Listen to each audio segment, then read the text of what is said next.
This is Joe Biggs with Infowars.com, and I just want to ask, who is General Mad Dog Mattis? My name's Sergeant James Daniel Melterson, and I was an amphibious assault vehicle crew chief. I was 1833, was the MOS code, stationed out in 29 Palms, California. But today we're talking about Mad Dog Mattis, all right? So, General Mattis, commonly referred to by three different pseudonames or nicknames. One was what I just said, that Mad Dog Mattis himself. The second is Warrior Monk. How cool is that? Why wouldn't anybody want a Secretary of Defense that is also known as a Warrior Monk? Are you kidding me? That's awesome. Third one, maybe not many people know about this one, but it's Chaos. And Chaos is actually a nickname that he got, or an acronym that he got. And Chaos stands for Colonel has an outstanding solution. And that's an interesting nickname, Warrior Monk. It's because he chose the bachelor life. He devoted every ounce of his time to studying the art of war. The devotion it took to understand, to just push all these other things away and to focus on his main objective, taking care of Marines, leading them into combat, letting them know that you don't go in there without a plan, that you need to be smart, that you need to understand what is going to happen when you go into combat. This is someone that we definitely want, someone who's not hot-headed, someone who does make the right decision, someone who's dedicated their lives to understanding this. This is a great pick by Donald Trump. Is it true that you always kept with you a copy of the Meditations of Marcus Aurelius? It is, Peter. That one and quite a few other books, actually. So, a Roman emperor who died 18 centuries ago remained relevant to you as a commander in the United States Marine Corps in what way? It was good for me to be reminded that I faced nothing new under the sun.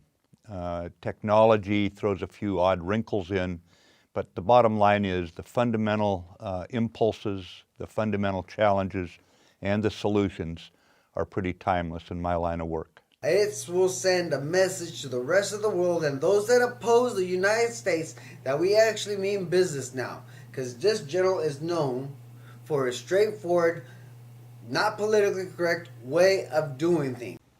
A lot of people are going to say that they like Mattis for the fact that he's a, brawler and kind of a Marine's Marine, which I like him for that reason too. But I think what really sets him apart is the fact that he's the consummate professional when it comes to learning and studying warfare. I don't think that there's anybody else alive today that knows as much about warfighting as he does. What would Alexander the Great have seen in radical Islam that he would have recognized? When he was fighting in the same region back several thousand years ago, he confronted basically what looked like an implacable foe, someone with a very different worldview.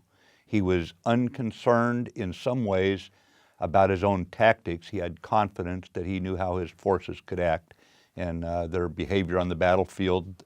What he was concerned with was how to understand this enemy. And he would have found an enemy that, even though it was not Islam, oriented in any way, it was still a culture that looked at the world differently than his. So he sought to understand it, and as he understood it, he understood how he would go after it.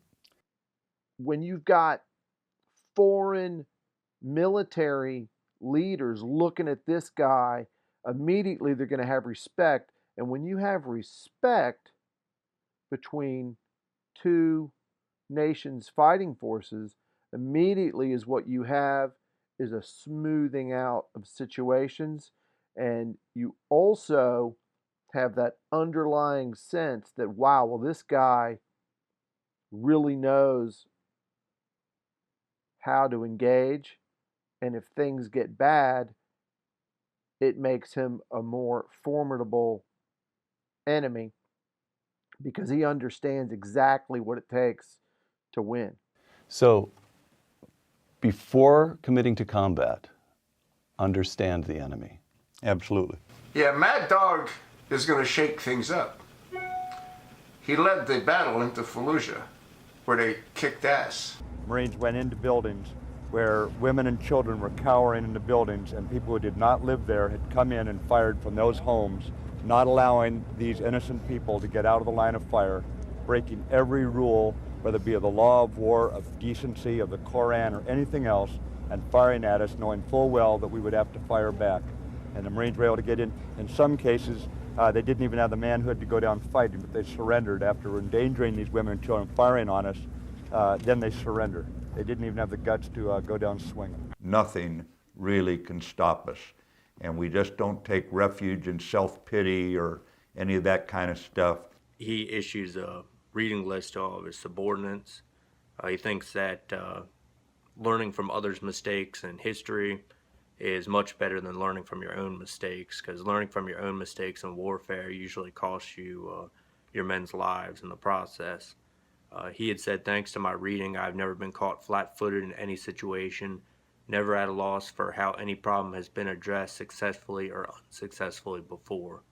I used to use a lot of his quotes and everything as a Marine NCO to try to encourage my Marines to read more about military history and military theory, because I thought it made them develop a lot better professionally into better Marines and better war fighters. General Mattis came out and spoke to everybody who was out in 29 Palms. We were doing a pre-deployment training, and in the military there's this term of they said, this nameless, faceless entity. Whenever shit comes downhill, it's they said. Well, General Mattis got up on the stage and he wanted us to know that we were going down range pretty soon, and some of the stuff that, the orders that we would be given, we'd have to think, who's coming up with this stuff. And he made it very clear that he was they. General Mattis is they. You should be very scared of General Mattis. He is they. The bottom line, I think, here is that I owe my best military advice, and at times that's uncomfortable. For a democracy that believes in freedom and it believes in peace and prosperity, the idea that this level of evil can exist is incompatible with our view of what we would like to see as we turn over this world to our children.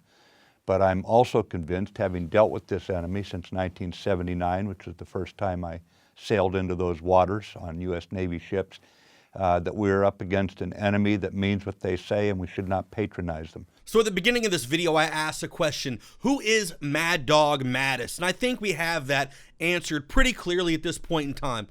This is a man who chose the art of war over his own personal life. This is a man who served the Marine Corps and America tirelessly for many years. Just from what you've been able to see from Marines who have served under him thus far, the passion, the way he held them to a higher standard, the way he wanted them to be smart and understand combat and understand how that can affect you and your psyche.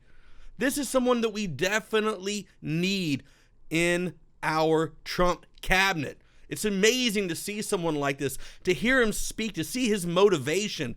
I'm very uplifted and excited to see what General Mad Dog Mattis will do as our next Secretary of Defense. This has been Joe Biggs with Infowars.com. I'm driving right now, and I'm seriously almost in fucking tears because goddamn Mad Dog Mattis is gonna be the new fucking Secretary of fucking War!